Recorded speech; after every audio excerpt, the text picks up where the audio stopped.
अस्सलाम वालेकुम।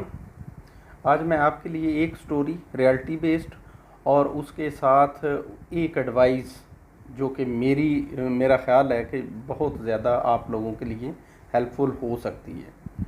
जब हम छोटे बच्चों को ठीक है जी अपने बच्चों की परवरिश करने के लिए कुछ स्टेप्स लेते हैं तो उसके लिए कुछ ना कुछ एक जो है ना कुछ मतलब बातें पॉइंट्स जो है ना हमारे ज़हन के अंदर होते हैं जिनको हमें मद्देनज़र रख के अपने बच्चों की परवरिश करनी होती है। उनमें से एक परवरिश के अंदर स्टेप जो मुझे मतलब जो है ना इंस्पायर किया या मैंने किसी से मतलब जो है ना बात सुनी या बहुत सी बंदा बातें सुनता है, कोई अच्छी सुनता है, कोई बुरी सुनता है। तो ऐसी सिचुएशन के अंदर कुछ बंदे के अंदर जो चीज़ें एब्जॉर्ब हो जाती हैं उनमें से एक ये थी कि अपने बच्चों के साथ चाहे वो छोटे से छोटा हो या जिस तरीके का भी हो आप उसके साथ डाज ना करें। मुझे याद पड़ता है कि जब मैं पहली दफ़ा अपने बच्चे के लिए जो है ना उसको डॉक्टर के पास लेके गया तो जब वो इंजेक्शन लेके आया और इंजेक्शन जो है ना उसने ला कर तो ऐसे पीछे छुपाया हुआ था ज़रा कि भाई इनके बच्चे को पता ना चले। वो मुझे इशारा करता है कि आप इसको उल्टा लिटाएं और मैं इसको एकदम से इंजेक्शन लगा देता हूँ। लेकिन मेरी सिर्फ एक ही बात थी कि मैंने अपने बच्चे को उल्टा लटा के इंजेक्शन लगवा के बाद में वो रोएगा लेकिन उसके ज़हन में एक पॉइंट ज़हन में आ जाएगा कि बाप के ऊपर भरोसा नहीं करना चाहिए। मैंने उसको कहा कि 2 मिनट ठहर जाएं। अपने बेटे को बोला बेटा मेरी बात सुने, मैं इंजेक्शन जो है ना आपके लिए वो डॉक्टर साहब ने एडवाइस की है और आपकी तबीयत भी ख़राब है तो इंजेक्शन लगवा लें। उसके लिए एक इंजेक्शन के लिए वो मतलब जो उसने रेसिस्ट किया, बहुत ज़्यादा परेशानी पैदा की। ठीक है जी, इवन कि मतलब जो है ना बड़ी मुश्किल से मोटिवेट करके तो उसको कम से कम ज़बरदस्ती करना पड़ा, लेकिन उसको ये पता था कि इंजेक्शन ज़रूरी है और लग रहा है। लेकिन उसके ज़हन में ये धोखे वाली बात जो है ना कि वो देखो उधर कबूतर जा रहा है और इंजेक्शन लग जाए, कभी नहीं हुआ। इसी तरीके से बच्चों को लुक आफ्टर करते हुए ख़ास तौर पे इस चीज़ के ऊपर कि जो वालिदैन का किरदार है ना उसकी रियलिटी बच्चों को फ़ील होनी चाहिए। मैंने एक दफ़ा फ़ील किया, ठीक है जी, को उसको वो मेरे बेटे अब्दुल्ला बिन रफ़ी की आज स्टोरी है कि उसको कोई मतलब जो है ना पेन होती थी। ठीक है जी, तो डॉक्टर के पास लेके गए, उन्होंने सारा किया, कहते हैं कि इसको हर्निया का मसला है और हर्नियों का मसला इस किस्म का है कि अब जब तक इसको ऑपरेट ना किया जाए इसके ऊपर जो है ना इसका आराम नहीं आएगा। तो ऐसी सिचुएशन के अंदर वो मैं बिज़ी था पढ़ाई के अंदर, तो भाई को भेजा, मैंने कहा भाई ज़रा इसको ले जाएं, वो डॉक्टर साहब से दिखाएं और उनसे जो है ना कोई मशवरा लें। भाई बेटे को ले गया, जाके डॉक्टर साहब से टाइम लिया, वहाँ पे चेक करवाया और डॉक्टर साहब ने उनके सामने बोला कि ऑपरेट होना बहुत ज़रूरी है, आप एज सून एज़ पॉसिबल जो है ना अरेंजमेंट करें और इसका ऑपरेट करवाएं। मैं जो है ना उस वक़्त पढ़ा रहा था तो वहाँ पे उन्होंने कहा कि आज ही बेशक ऑपरेशन कर लें, हमारी तरफ से कोई नहीं है। उन्होंने कहा कि ठीक है आप इसको जो है ना आज यहाँ पे हम एडमिट कर लेते हैं और सुबह पहले टाइम पे इसका ऑपरेशन जो है ना हो जाएगा। लेकिन वो उस ऑपरेशन के खौफ से वो बच्चा जो है ना वो फड़क रहा था, रो रहा था, चीख रहा था, बड़ा बेचैनी के आलम में था। हालांकि वो सब्र वाला है काफ़ी, छोटा बेटा अब्दुल्ला बिन रफ़ी, तो वो बड़ा परेशान था। भाई ने फ़ोन किया, कहता है कि भाईजान वो मसला ये है कि ये इस वक्त जो है ना अब्दुल्ला जो है ना बहुत परेशान कर रहा है, वो रो रहा है, कहते मैंने घर जाना है, मैंने घर जाना है। मैंने कहा ठीक है। मैं जब पहुंचा वहाँ पे तो पहले तो वो चीखना शुरू कर दिया कि मुझे यहाँ से निकालो, ले चलो मुझे यहाँ से मुझे डर लग रहा है, मुझे उन्होंने जो है ना ऑपरेट करना है, उन्होंने काटना है, इसका ये वो वगैरह वगैरह जो उसके दिन में खदशात थे।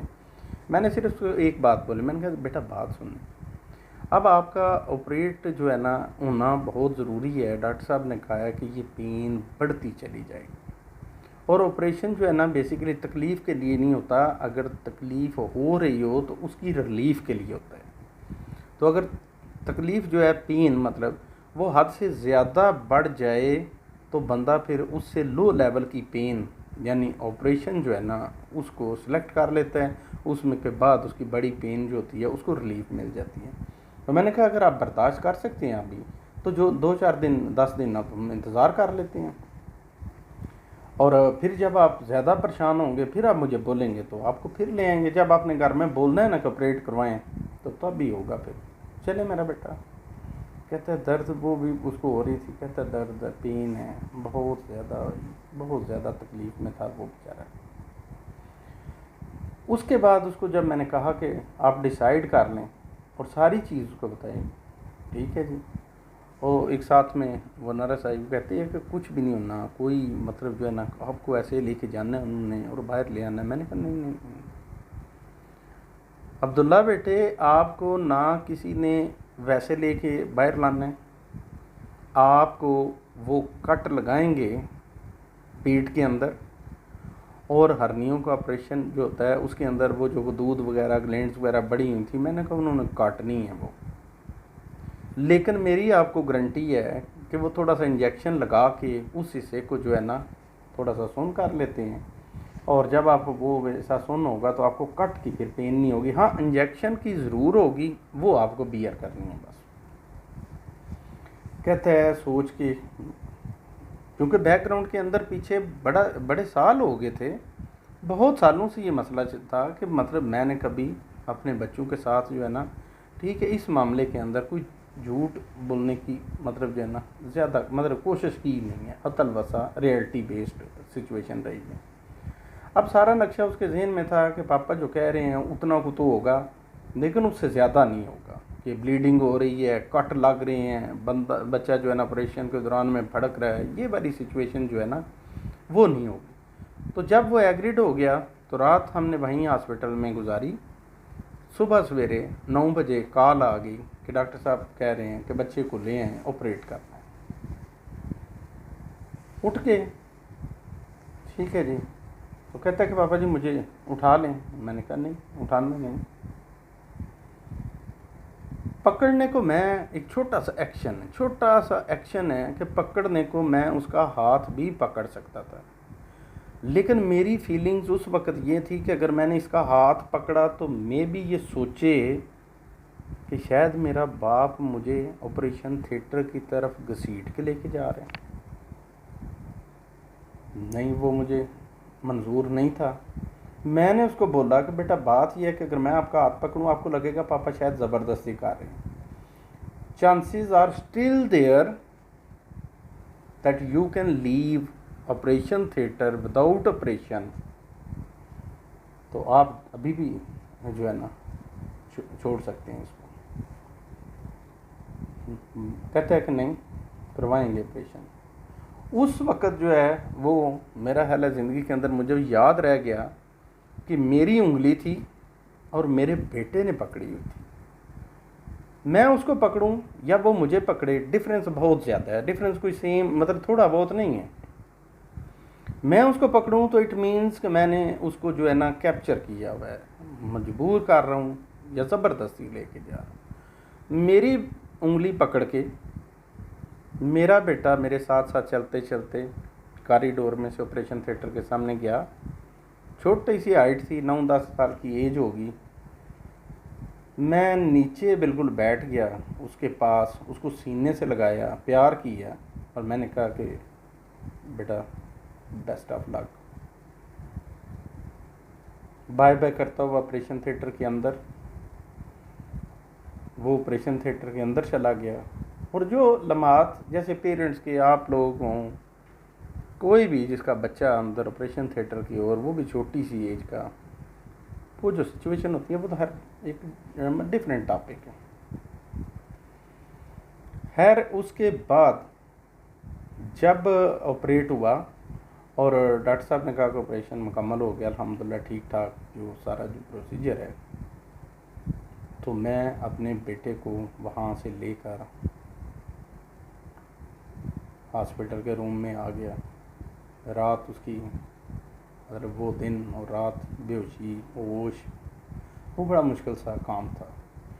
लेकिन अल्हम्दुलिल्लाह मैं इस चीज़ के ऊपर फ़ख्र कर सकता हूँ कि अगर इस तरह की सिचुएशन के अंदर सिचुएशन मतलब ये थी कि बड़े क्रिटिकल किस्म का ऑपरेशन कर था, लेकिन उसके बावजूद motivation is the most important thing in the life of families. Motivation से करज आता है, और करज जो होता है वो ये करज नहीं होता कि आप पकड़ लें, ठीक है जी, हाथ में कोई इंस्ट्रूमेंट और दूसरे के ऊपर हमला करके ज़ख्मी करना करज नहीं होता। करज बेसिकली ये होता है कि जब डिसीजन का टाइम हो, क्रिटिकल सिचुएशंस को, बिजनेस हो या ज़िंदगी के कोई भी मसाइल के अंदर बंदा हो, तो उस वक़्त जब वो डिसीजन लेता है ना, that decision make a person brave. एक दूसरे के बाल नोचने से ब्रेवरी शो नहीं होती। तो आई होप कि मेरी इस सिचुएशन के ऊपर मैं एडवाइस करूँगा कि अपने बच्चों को इत्मीनान में लें, ताकि वालिदैन के ऊपर बच्चों का जो इत्मीनान होता है वो फिर इस इत्मीनान को सीखते सीखते जब उनका टाइम आएगा और हम लोग बूढ़े हो जाएंगे, जो कि हर सिचुएशन टाइम के मुताबिक प्रेजेंट सिचुएशन में हो रहा है, ऐसी सिचुएशन के अंदर जब हम उनके इत्मीनान को ठेस नहीं पहुंचाएंगे, तो अल्टीमेटली वो भी हमारे इत्मीनान को ठेस नहीं पहुंचाएंगे। ये मेरा बिलीव है। अल्लाह ताला इस कोशिश को मेरी को कामयाब करे, और अल्लाह ताला आपको कोरोना जैसी ख़तरनाक बीमारी से महफूज रखे। खुदा हाफिज़।